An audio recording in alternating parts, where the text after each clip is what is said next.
ஆழ்வார் எம்பெருமானார் ஜீயர் திருவடிகளே சரணம்.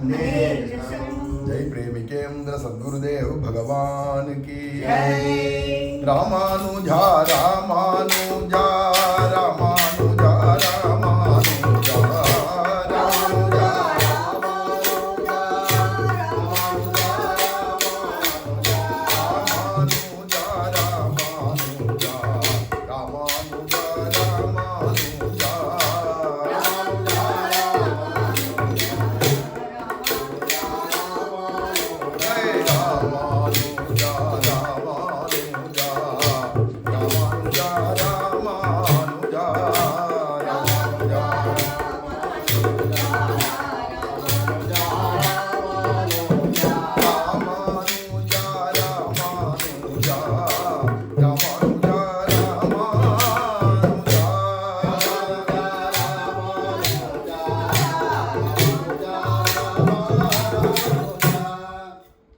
रामानुजाचार्य भगवान की जय प्रेमिकेन्द्र सद्गुरुदेव भगवान की श्री शैलेश दयापात्रं दीभक्त्यादि गुणार्णवं यतीन्द्र प्रवणं वन्दे रम्यजा मातरं मुनिं लक्ष्मीनाथ समारंभां नाथयामुनमध्यमाम् अस्मदाचार्यपर्यन्तां वन्दे गुरुपरम्पराम् மண்ணுயிர்கள் இங்கே மணவாள மாமுனிவன் பொன்னடியாம் செங்கமலப் போதுகளை உன்னிச் சிரத்தாலே தீண்டில் அமானவனும் நம்மை கரத்தாலே தீண்டல் கடன்.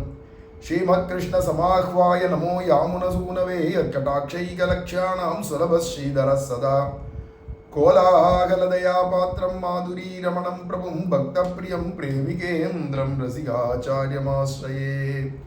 ஆழ்வார் எம்பெருமானார் ஜீயர் திருவடிகளே சரணம். ஜெய் பிரேமிகேந்திர சத்குருதேவ் பகவான் கி. இந்த ஐதீகங்கள்ல பெரியாழ்வார் திருமொழியில் வரக்கூடியதான ஐதீகங்கள் அதை அனுபவிச்சுட்டு வரோம். அதில் 7வதா வரக்கூடியதான ஐதீகம், வட்டு நடுவே வளர்க்கின்ற மாணிக்க மொட்டு நுனியில் முளைக்கின்ற முத்தே போல் சொட்டு சொட்டென்ன துளிக்க துளிக்க என் குட்டன் வந்து என்னை புறம்புல்குவான், கோவிந்தன் என்னை புறம்புல்குவான் அப்படிங்கிற இந்த பெரியாழ்வாருடைய பாசுரம். இது முதல் பத்திலேயே 9வது பதிகத்தில் வரக்கூடிய முதல் பாசுரம். வட்டு நடுவே அப்படின்னு ஆரம்பிக்கிறது. இந்த இடத்துக்கு வியாக்கியானம் பண்ணிட்டு போறார். அந்த வியாக்கியானத்தில் இவ்விடத்துக்கு ஆச்சான் பிள்ளை அருளி செய்யும்படி. இந்த ஆச்சான் பிள்ளை என்ன சொல்றார் அப்படின்னா, ராஜகோஷ்டியிலே இப்பாட்டு பிரஸ்துதமாக சைசவாவஸ்தியை பேசினபடி என் என்று ராஜா கொண்டாட அறியாதானொருத்தன் இதம் இளம் சொல்லு கொண்டாடப்படுவதாயிருந்ததோ என்ன. அதை கேட்ட பிரசாத விடைக்காரன் அதிமுகமுடைய வலம்புரி குமிழ்த்தி என்ற பாட்டும் இவர் அருளி செய்ததென்றோ என்ன. அத்தை கேட்டு ராஜா அங்கனே கொடு என்றான் என்று அப்படின்னு ஒரு ஐதீகம்.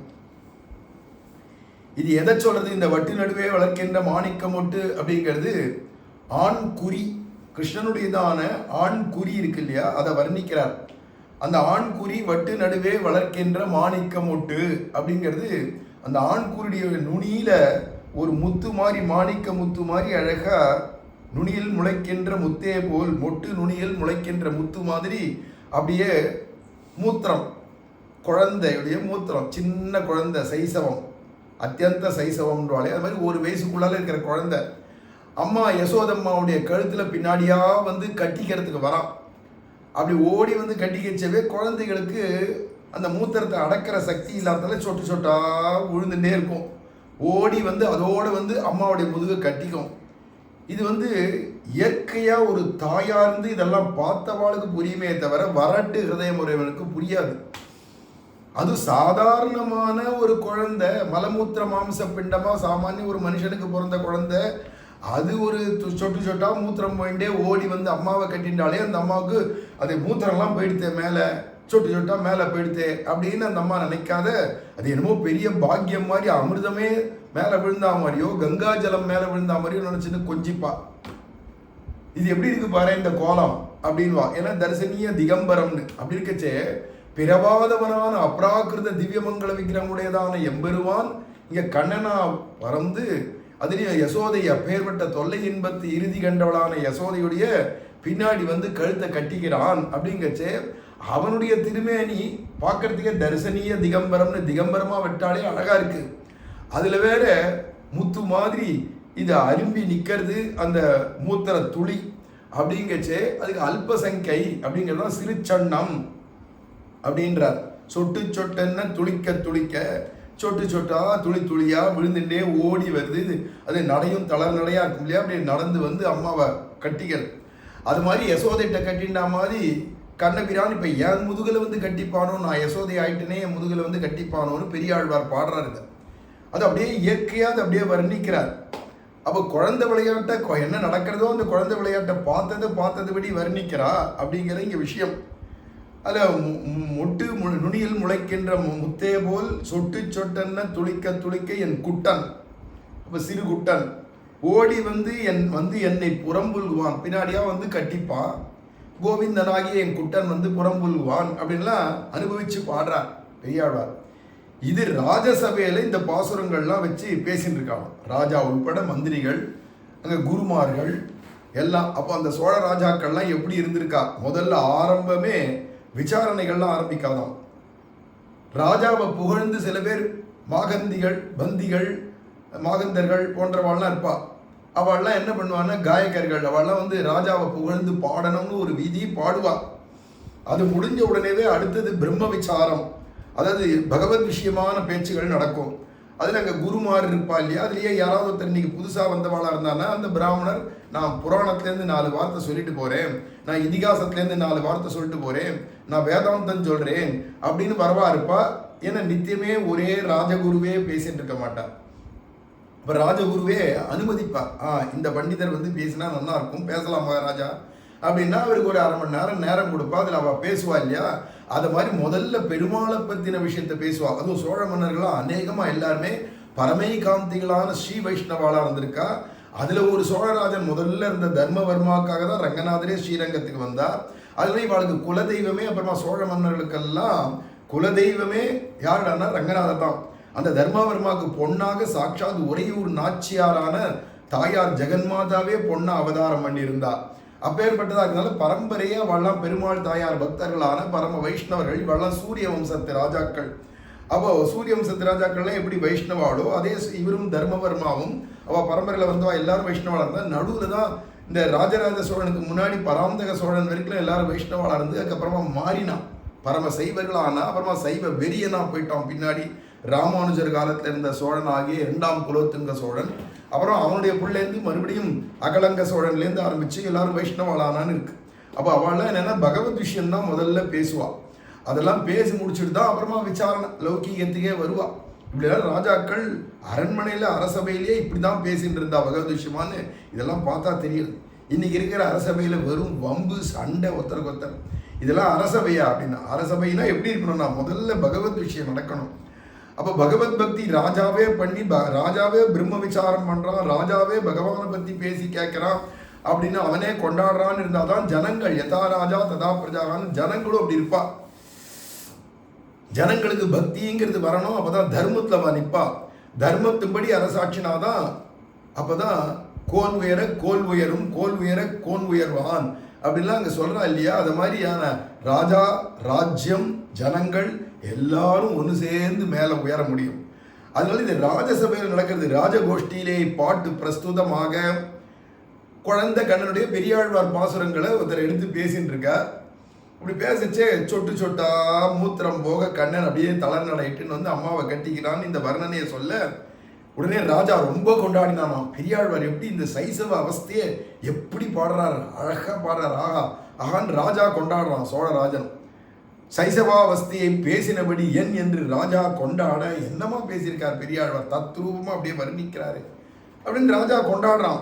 அறியாதான் ஒரு தமிழர்கள்லேயே தமிழ் என்ன தெரியும், ஆனால் இதனுடைய ஆழம் தெரியாதவாளும் உங்க உட்காந்துருப்பா இல்லையா. அவள்லாம் என்ன சொல்றா, இது இளம் பிள்ளை சொல்லு, இது இளம் பிள்ளைன்னு கூட சொல்ல, இளம் சொல்லுன்னுட்டான். இதெல்லாம் குழந்தை பருவத்தை கொண்டாடினான்னாக்கா அதனுடைய சிறப்பு அறியாத இருக்கிறவன் சொல்றான், இது சிறுநீர் கழிக்கிற விஷயத்தெல்லாம் போய் பேசியிருக்கு, இதை போய் கொண்டாடுறதுக்கு என்ன இருக்கு, இதுல சிறுநீர் கழிக்கிற விஷயம் தானே, இதுல போய் கொண்டாடுறதுக்கு என்ன இருக்கு, அவருடைய ரொம்ப சொல் ரொம்ப இளம்னா தாழ்ந்ததுன்னு விட்டார். ரொம்ப தாழ்ந்த சொல்லு பெரியாழ்வார் போட்டது அப்படின்னு உடனே அங்கே அப்பப்போ ராஜாவுக்கோ மந்திரிமார்களுக்கோ ஏதாவது தீர்த்தம் வேணுன்னா தீர்த்தம் கொடுக்கணும், பானகம் வேணும்னா பானகம் கொடுக்கணும், மோர் வேணும்னா மோர் கொடுக்கணும், அது மாதிரி பரிமாறுறதுக்கு கொடுக்கறதுக்கு அப்படின்னு ஒருத்தர் இருப்பார். அவனுக்கு பிரசாத விடைக்காரன்னு பேர். இடையில இடையில பிரசாதம் கொடுக்கணும், அதனால அவனுக்கு பிரசாத விடைக்காரன். அவன் பட்டுன்னு இங்கே தீர்த்தமோ மோரோ கொடுக்க வந்தவன் இதெல்லாம் கேட்டுட்டு இருந்தவன் அவன் பட்டுன்னு சொல்கிறான் அழகா, அதிர்முகமுடைய வலம்புரி குமிழ்த்தி என்ற பாட்டும் இவர் அருள் செய்ததென்றோ. அப்படி ஒன்றும் தாழ்ந்ததா பெரியாழ்வார் பாடலை, அந்த பாசுரத்தை தெரியுமா உங்களுக்கு அப்படின்னு பிரசாதம் பரிமாறுற ஒருத்தன் ராஜசபையில் பேசுகிறான்.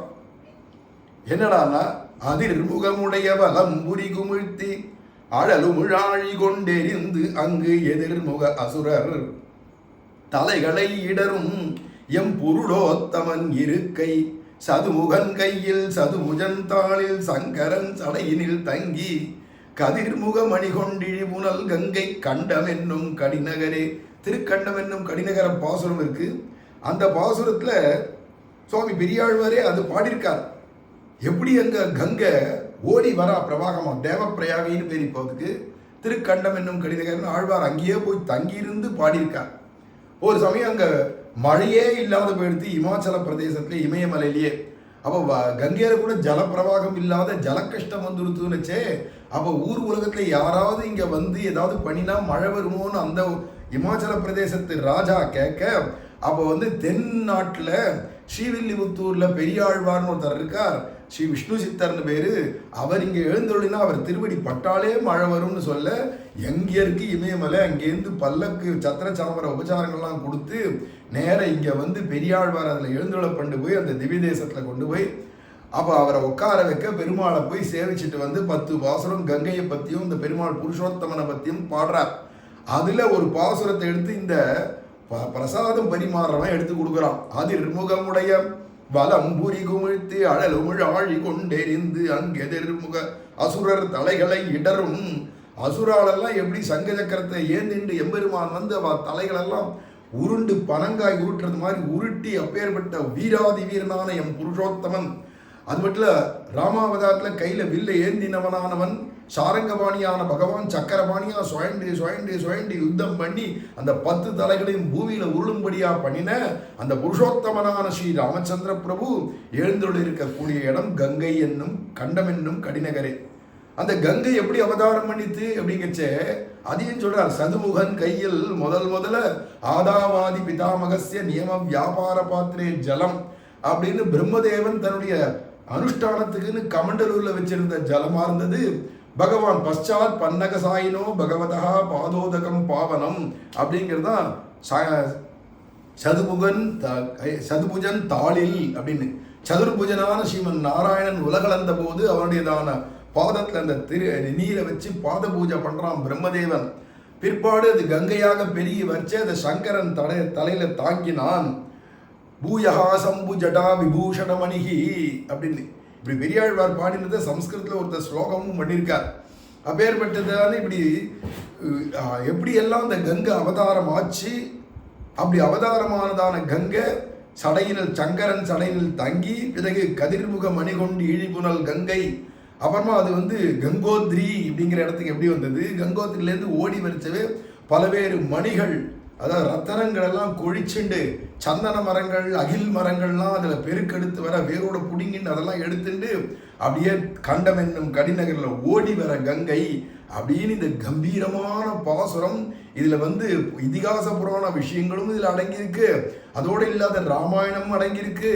அந்த விஷ்ணு புராணாதி விஷயங்கள் பாகவதாதி விஷயங்கள் எல்லாத்தையும் அடக்கி ஒரு பாசுரத்தில் பெரியாழ்வார் கொடுத்தாரு.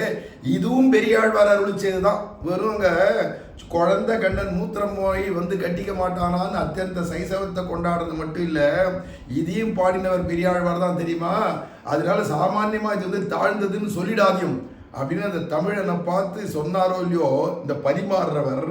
இதை கேட்டோடனே ராஜா சொன்னாரோ, அதை கேட்டு ராஜா அங்கனே கொடு, அப்படி ஒரு போடு அப்படின்னா ராஜா. அப்படி சொல்றதுக்கு ஒரு ஆள் இருக்கானே எங்க பெரியாழ்வாரை பத்தி அப்படின்னா, அப்ப ராஜா பெரியாழ்வார்கிட்டயோ மற்ற ஆழ்வார்கிட்டயோ எவ்வளவு பக்தி உடையவன், 4000 திவ்ய பிரபந்தத்துல எவ்வளவு ஈடுபாடு உடையவன், நித்தியம் காத்தாலும் இருந்தா பகவத் விஷயம் கேட்காத ராஜ்ய சபையை நடத்த மாட்டா. அவள்லாம் இத்தனை விஷயம் இந்த ஒரு ஐதீகத்தில் தெரியுது.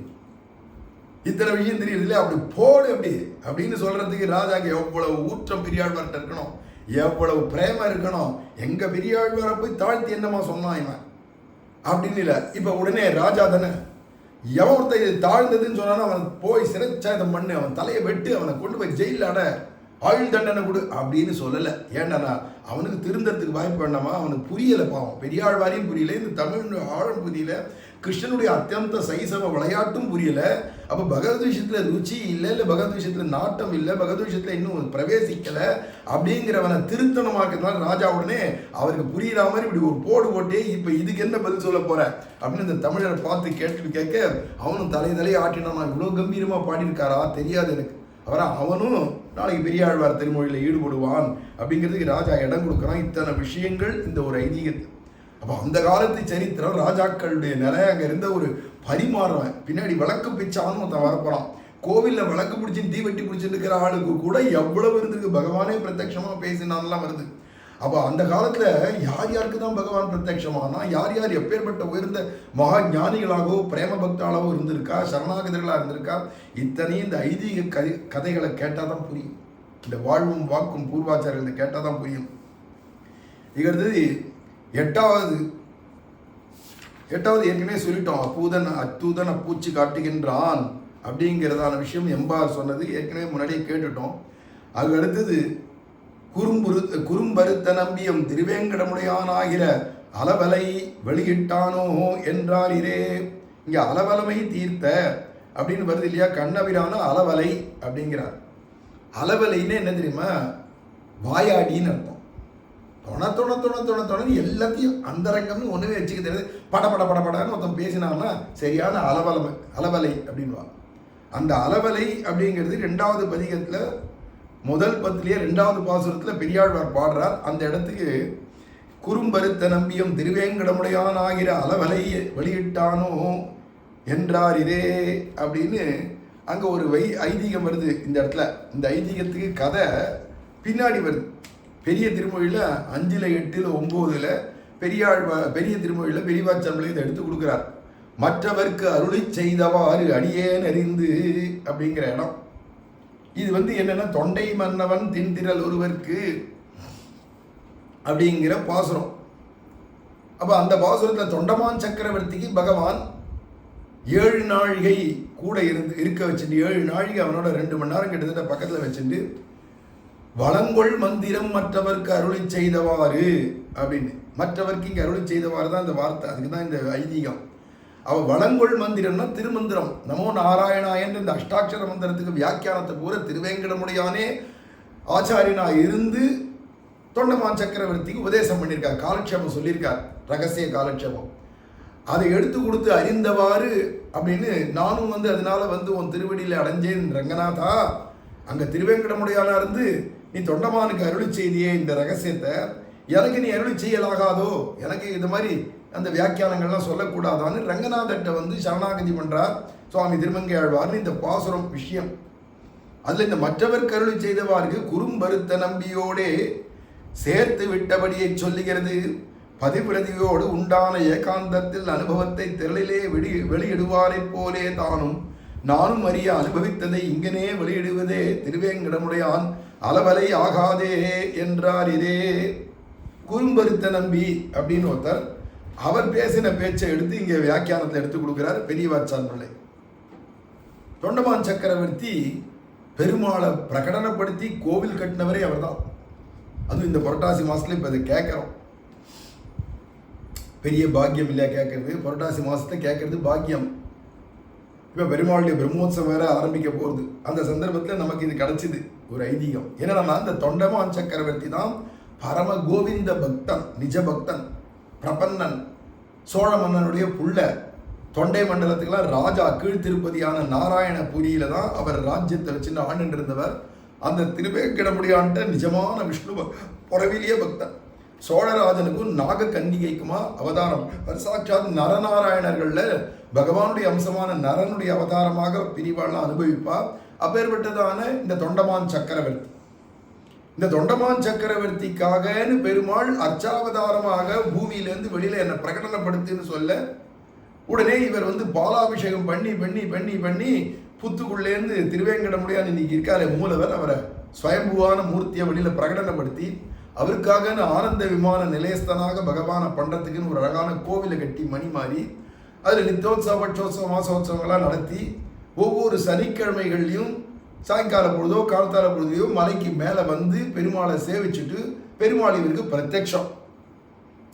இவருக்காக சங்கு சக்கரத்தை பஞ்சாயுதத்தையும் கூட பெருமாள் கொடுத்தாரெல்லாம் கூட புராணம் சொல்லுது. அப்பேற்பட்ட மகாபாகவதோத்தமன் இவன் என்ன பண்ணான்னா பெருமாளுக்கு பார்த்து பார்த்து பார்த்து வஸ்திர பூஷணங்களுக்கெல்லாம் வேண்டியதெல்லாம் தயார் பண்ணி கொடுக்குறது. புதுசு புதுசாக நம்ம பெருமாளுக்கு இது இருக்கட்டுமே, இந்த பூஷணம் இருக்கட்டுமே அப்படின்னு புதுசு புதுசாக தங்கத்தில் பண்ணுறது, ரத்தன கச்சிதமாக பண்ணுறது. ராஜா பண்ண முடியாதுன்னா பண்ணிட்டு இருக்கான்.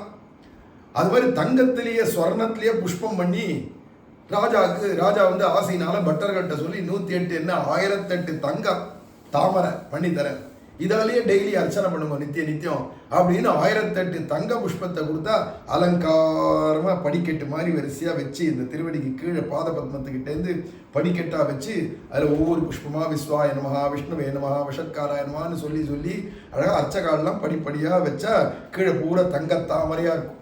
1008 தங்கத்தாமரை. அதுக்கப்புறமா அந்த அர்ச்சனை முடிஞ்ச உடனே ஆரத்தி எல்லாம் முடிஞ்ச உடனே எல்லாத்தையும் எடுத்து பெட்டியில் வச்சிருவா. நித்தியம் அந்த தங்க புஷ்பத்தினால அர்ச்சனை நடக்கும். இப்படிலாம் தங்க புஷ்பத்தினால அர்ச்சனை கார்த்தாலையும் உண்டு, திருப்பி சாயங்காலம் உண்டு. சாயங்காலம் பண்ணினதை திருப்பி களைவா இல்லையா, களைஞ்சதுக்கு அப்புறமா பார்த்தா அர்ச்சகால் ஏகாந்தத்தில் களைஞ்சா விட்டு ராத்திரி பார்க்குறா. அப்போல்லாம் வந்து 8 மணி குழாலேயே நட சாத்திடுவா ராத்திரி. ஏன்னா மலை காடு, எந்த யுகமும் வெறும் மலைக்காடி புலிசிங்கங்கள்லாம் நடமாடும். அதனால் யாரும் ராத்திரி வேளையில் வந்து பெருமாளை சேவிக்க வரப்போகிறது இல்லை. அதனால் ஒரு காலம் ஒரு 7:30 மணி 8 மணி, இப்போவும் அழகர் கோயிலெல்லாம் 7:30 மணிக்கே முடிச்சிருவாள். அது மாதிரி அங்கே கூட்டம் இப்போ அதிகமாக ஏற தான் ராத்திரி விடிய விடிய நடக்கிறது. இப்போல்லாம் மலைப்பகுதிகளில் எல்லா வசதியும் பண்ணுறதுனால புலி சிங்கங்கள் பயங்கள்லாம் கிடையாது. ஆனால் அன்றைக்கி இருக்கிற காலத்தில் இத்தனையும் இருந்ததுனால அப்போ ராத்திரி சீக்கிரம் கதவை மூடிடுவா இல்லையா திருப்பதியில் திருமலையில். அதனால இப்போ என்ன ஆச்சுன்னா சீக்கிரம் முடிக்கச்சே நிர்மால்யங்கள்லாம் களையணும் இல்லையா. அப்படி களைஞ்சி பார்த்தா இந்த தங்க புஷ்பங்கள் எல்லாம் பெருமாள் கீழே தள்ளியிருக்கார். எப்படி போச்சுன்னு தெரியல, எல்லாம் கீழே இருக்கு. மண்ணில் ஆன தாமரை பூதல் இருக்கு. இது மாதிரி நித்தியம் பார்க்குறா. என்னடா இது ராஜாவே ஒரு நாள் வந்தான், இந்த விஷயத்தை கேள்விப்பட்டான். நாங்கள் தங்கத்தினால பூவை பண்ணி நீங்கள் கொடுத்ததெல்லாம் எடுத்து அர்ச்சனை பண்ணுறோம். திடீர்னு பார்த்தா பெருமாள் கொஞ்ச நாளைக்கு கழிச்சு பார்த்தா அதெல்லாம் கலைஞ்சி கிடக்கு, அதுக்கு மேலே மண் பூதல் இருக்குது அப்படின்னு சொல்ல இதை கேட்டோடனே ராஜா பெருமாள்கிட்ட கேட்குறார். பெருமாள் நேராக பேசுவார் இல்லையா, அவர்கிட்ட கேட்குறார், என்ன இது என்ன விசித்திரமாக இருக்கேன்னா.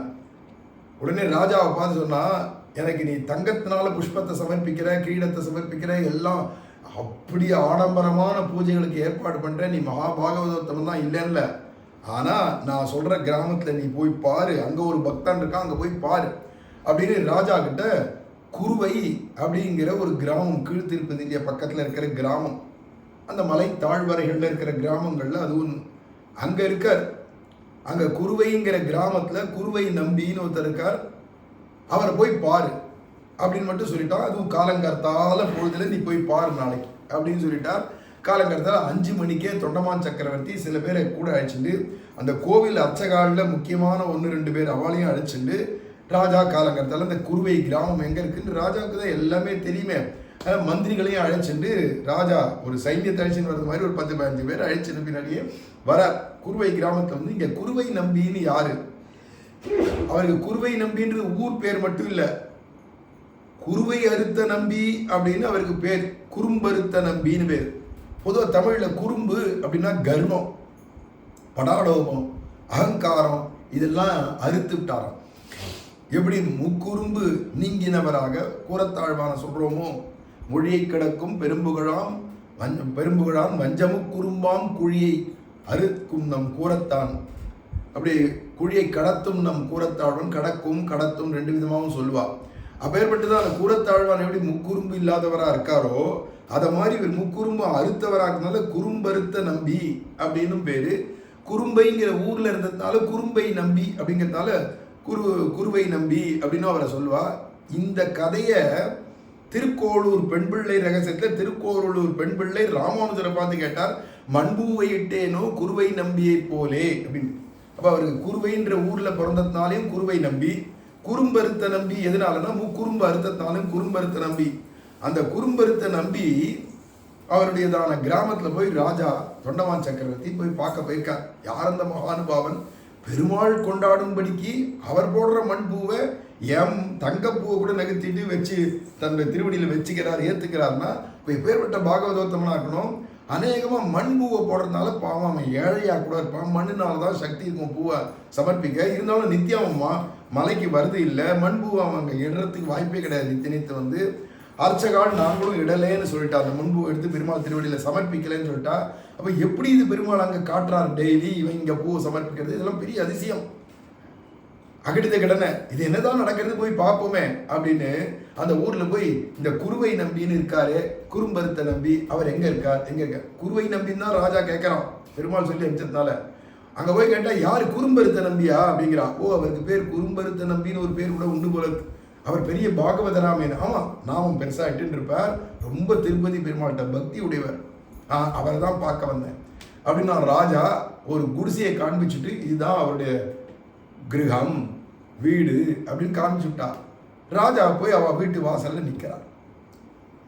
ராஜாதிராஜா அரண்மனைவாசி பெருமாளுடைய நேருக்கு நேர் பேசுகிற பக்தன், எல்லாத்துக்கு மேலே பூர்ண சரணாகதன், பெருமாளுடைய சிஷ்யன், எல்லா விதத்திலும் பூர்ணமான இந்த நரனுடைய அவதாரம் அப்படின்னு இருக்கிற அவதார புருஷனான இவர் ஒரு குடிசை வீட்டு வாசல் நின்றுட்டு என்ன பண்ணுறா, யார் வரா, என்ன நடக்கிறதுன்னு பார்த்தா கார்த்தாலை எழுந்து ஒரு 5:30 மணி இருக்கும். அங்கேருந்து உள்ளேருந்து ஒருத்தர் வரார். கோவிந்தா கோவிந்தா அப்படின்னு நாமத்தை சொல்லிட்டே வெளியில் வந்து அவர் தீர்த்தா மாடிட்டு திருமண் காப்பெல்லாம் இட்டுண்டு அவர் மண்ணில் பானை பண்ணுற குயவனார் ஜாதியில் குயவனார் ஜாதி வந்து பார்க்குறதோ க்ஷத்ரியன் ராஜா, அவனும் ஜாதி குயவனார் தான். இங்கே பாருங்க, வைஷ்ணவத்தில் தான் இந்த ஜாதி பேதம் பார்க்காத பழகிருக்கிற லட்சணம். ஆச்சரியம். இதெல்லாம் இந்த கதையெல்லாம் கேட்கச்சே தான் தெரியும். அப்போ அந்த குயவனார் இருந்தாலும் என்னதான் பண்ணுறான்னு ராஜா கை வச்சுட்டு ஒளிஞ்சின்னு இருந்து பார்க்குறார். ராஜா வந்திருக்கான்னு தெரிஞ்சுன்னா அவன் பரபரப்பு அடைஞ்சிருவான், இல்லை மாற்றின்டுருவான் தன்னை. நிஜமாக என்ன தான் நடக்குதுன்னு பார்ப்போமே அப்படின்னு ஒளிஞ்சின்னு இருந்து மரத்துக்கு பின்னாடிலேருந்து பார்த்துட்டு இருக்கா. அவன் தீர்த்தா மாடி இடுப்பில் ஒரு துண்டை கட்டிண்டு திருமண் காப்பை இட்டுண்டு கோவிந்த நாமம் சொல்லிண்டே சக்கரத்தை சுவைட்டி மண்ணை பிசைஞ்சு அதில் அழகான மண்ணில் ஒரு தாமரைப்பூ பண்ணி அவன் தன் கையாலேயே மண்ணிலேயே பிடிச்சி பண்ணி வச்சிருக்கக்கூடிய திருவேங்கடமுடியான் விக்கிரகம் இருக்குது. அந்த அர்ச்சாவதாமான தன்னுடைய ஆத்திலேயே இருக்கிற பெருமாளுக்கு அந்த மண் பூ எடுத்துன்னு போய் ஸ்ரீ கோவிந்தாய நமஹா அப்படின்னு திருவடியில் சமர்ப்பிச்சுட்டு ஒரு பொட்டு கண்ணீர் விட்டுட்டே இருந்துட்டு நான் மேலே என் பானையை பண்ண போகிறேன் கோவிந்தா அப்படின்னு சொல்லிட்டே வந்தான். சுவைட்டினா பானையை பண்ண ஆரம்பித்தான். இதை பார்த்த உடனேவே ஒரு க்ஷணம் ராஜாவுக்கு கண்ணீர் வந்து ராஜாவுக்கு தாங்க முடியல.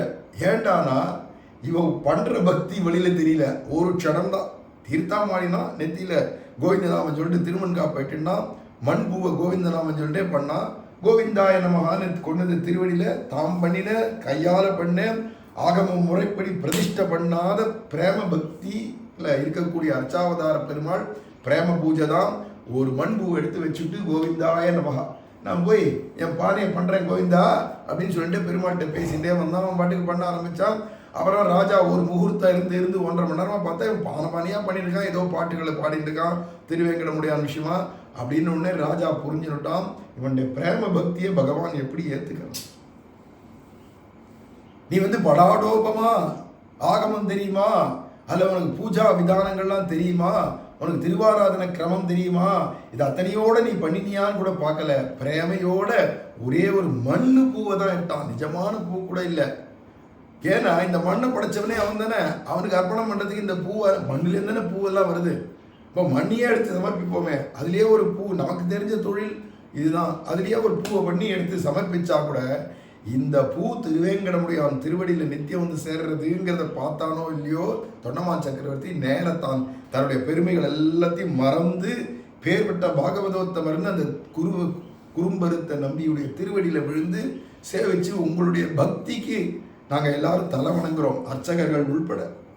அப்படி அத்தனை பேரும் தலை வணங்க, நீங்களாம் ரொம்ப பெரியவங்க, ஐயோ நான் குடிசையில் இருக்கிற சாமானிய குயவனா, என்கிட்ட நீங்கள் எதுக்கு காலில் விழுறீங்க அப்படின்னு அவன் அலறி பிடிச்சுன்னு இவா காலில் விழ. அப்படி இல்லைப்பான்னு சேர்த்து அவனை கட்டிண்டு உன்னுடைய மகாத்மியத்தை திருவேங்கடமுடியானே சொன்னான் அப்படின்னு இந்த குறும்பருத்த நம்பி ஐய லொடலொடவா திருவேங்கடமுடியான் ஓட்டவாயன் அந்தரங்கமா கணவனுக்கு மனைவிக்கு நடந்ததெல்லாம் போய் கணவன் சபையில போய் சொல்றது மாதிரினா இருக்குது. பதிவிரத்தையும் தன்னுடையதான ஆத்துக்காரரும் அனுபவிச்சதெல்லாம் வெளில போய் பப்ளிக்லையா சொல்லுவா யாராவது? இது ஓட்டவாயா இருக்க இந்த திருவேங்கடமுடியான் எல்லாருக்கும் தெரியும்படி பண்ணிவிட்டானே அப்படின்னு அவர் சொன்ன வார்த்தை. அதுதான் சொல்றார், பதிவிரத்தையோடு உண்டான ஏகாந்தத்தில் அனுபவத்தை திரளிலே வெளியிடுவாரை போலே தானும் நானும் அறிய அனுபவித்ததை இங்கனே வெளியிடுவதே திருவேங்கடமுடியான் அளவலை ஆகாதே என்றார். இதே ஓட்டவாயனா போயிட்டானே திருவேங்கடமுடியான், ஒரு ரகசியத்தை கூட உள்ள வச்சுக்க தெரியாத இப்படி ஒப்படைச்சு விட்டானே, அந்தரங்கமா எனக்கு அவருக்கும் தெரிஞ்ச ரகசியத்தெல்லாம் சொல்லிட்டானே, இப்படி சொல்லியிருக்க கூடாது அப்படின்னு ராஜா சொல்றார். அவ்வளவு அந்தரங்கமோ உமக்கு அவனுக்கோ அப்படின்னா இல்லையா? பின்ன அவருடைய நாயகி நான், எனக்கு நாயகனவன் அப்படிங்கிறான் ஒரு குயவனாரா பிறந்துட்டு. ஏன்னா இந்த எண்ணம் இந்த பாவம் இது ஏன் வரக்கூடாது? ஒவ்வொரு ஜீவாத்மாவுக்கும் மகாலட்சுமிக்கு சதிர்சமான எண்ணங்கள் வரலாம், பகவானுடைய மனைவி ஆகலாம், அவனுக்கும் நமக்கும் அந்தரங்கங்கள் 1000 அனுபவங்கள் இருக்கலாம். இதனால் பெருமாளே இப்படி வெளியிட்டாருன்னா என்ன அர்த்தம்னா, இவன் ஏகாந்தமாவே பக்தி பண்ணிட்டு ஏகாந்தமாவே அப்படியே வைகுண்டம் போயிட்டானா, இதை மாதிரியும் பக்தி பண்ணா அதை பகவான் ஏத்துக்கிறான்றதை புறத்தியாருக்கு உலகத்துக்கு தெரியப்படுத்தணுமே. அதுக்கு பகவான் ராஜா மூலமா இதை வெளியிட்டான்னு அர்த்தம். இங்க அளவலமை அப்படிங்கிற சொல்லுக்கு இந்த ஐதீகத்தை குறும்பருத்த நம்பியான குருவை நம்பியுடைய வைபவம். அவன் திருவேங்கடமுடியான் பர்சனலா அனுபவத்தையும் கொடுத்துட்டு 4 பேருக்கு அந்த பர்சனல் சொல்லியே மொத்தமா ஒரு பொம்மநாட்டி வாய் மனசுல எப்படி ரகசியம் தங்காதோ அதை மாதிரி ஓட்டை வாயன்னே சொல்றார். இங்க வியாக்கியானத்துல விளக்கவரை எழுதுறவாள்லாம் ஓட்ட வாயன் லொடலொடன்னு எது நடந்தாலும் போய் இல்லாட்டி சொல்கிறான் அந்த திருவேங்கடமுடியான். அப்படியும் பேசுவாராம். பார்த்தா மௌனமாக கம்பீரமாக இருக்கிற பெரும் ஆள் அப்படின்னு தோணும் திருவேங்கடமுடியான். ஆனால் பேச ஆரம்பித்தானா எம்பெருமான் இப்படிலாம் பேசுவான்னு கூட தெரியுது இந்த ஐதீகத்து மூலமாக. மேலே அடுத்த ஐதீகத்தை பின்னாடி அனுபவிக்கலாம். ஆழ்வார் எம்பெருமானார் ஜீயர் திருவடிகளே சரணம். ஜெய் பிரேமிகேந்திர சத்குருதேவ் பகவானுக்கு ராமானுஜா ராமானுஜா ராமானுஜா ராமானுஜா ராமானுஜா